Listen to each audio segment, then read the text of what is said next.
এবং বাকি কি কাজগুলো হয় সেগুলো বই থেকে শুনেন, আমার অভিজ্ঞতা থেকে না শুনে। দেখুন, বাউল ধর্মে পরকীয়া প্রেম জায়েজ আছে।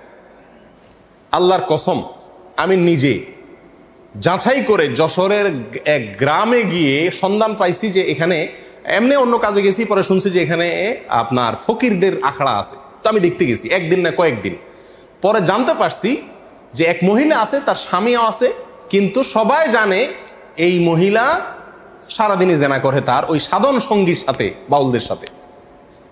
এবং কোনো কোনো মহিলার তো সংসার শেষ, আবার অনেক পুরুষও করে যারা বাউল। এটা তাদের ধর্মের গুরুত্বপূর্ণ কাজ, জেনা করা। সারাদিন জেনাটাই ইবাদত বাস।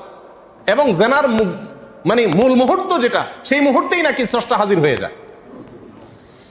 প্রিয়দিনী ভাইরা, বাউলরা মনে করে, আপনারা হয়তো অনেকে প্রথম শুনছেন, শুনে রাখেন, বাউলদের দৃষ্টিতে মানুষের শরীরের বিভিন্ন রোগবালাই বারো হওয়ার জন্য একটা বিরাট বড় ওষুধ হলো মেয়েদের রজ পান করা। রজ বুঝেন? রজ বলতে দুইটা জিনিস, এক হলো কুমারী মেয়ের প্রথম মাসিকের রক্ত,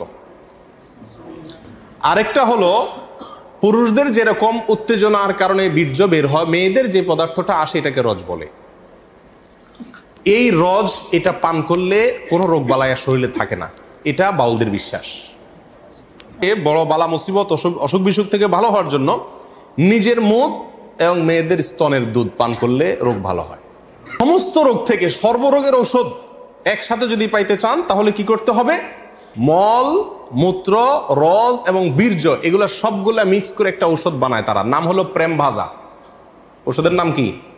প্রেম ভাজা। এটা খাইলে আর কোনো রোগ থাকে না। প্রিয়দিনী ভাইরা, আপনারা অনেকে হয়তো বলবেন যে এগুলা গল্প আর কি।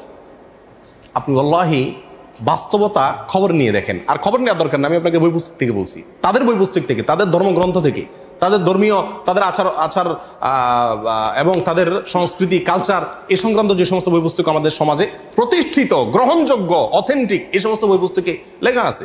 তার ভিতরে বাংলাদেশে বাউল বইয়ের 350 থেকে 382 নম্বর পৃষ্ঠায় এই কথাগুলো উল্লেখ আছে। কথা বুঝে আসছে?